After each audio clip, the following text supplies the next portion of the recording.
farbiście.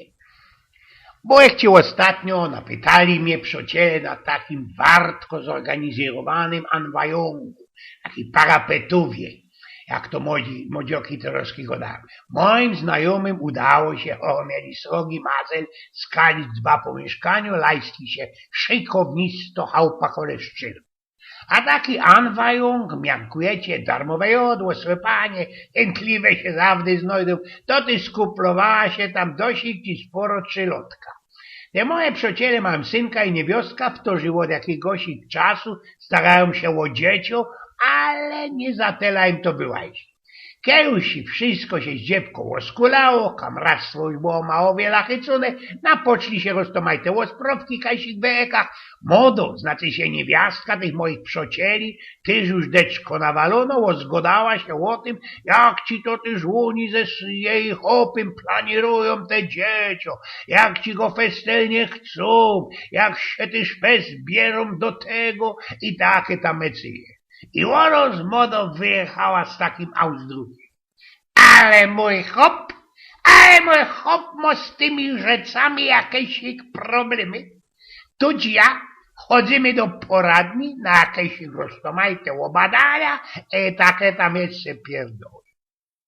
Wobec ty ma czterowny, ostudny i raczej taki, co to się nie ze wszystkimi o tym godą, a już na zicher nie przy swoim chopie, szwiger, fatrach i czelotce jej znajomych.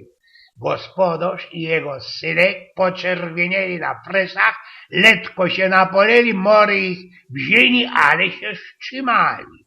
Teju zaś barzy przytomne, szprymne wartko ci chcieli zweklować tym, ale jedna ze naszych blondynowatych bezuchantek, sama tyż pewnikiem spragniono dziecków, chciała ciągnąć to dalszy, bo spytała się na głos tej mamzeli ze wyparzonym pycholem.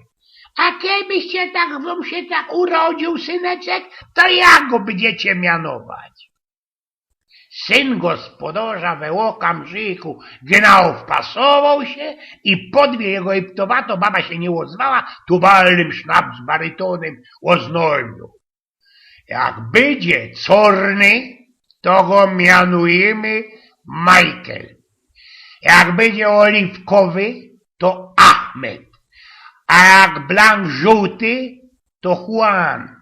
A kiejby tak bez cufal był biały, to się festelnie zadziwą, ale na wszeli co, sąsiadowi wpierdola, wrąbia mu jakoś kwanga. Eugen Pnioków wspominał.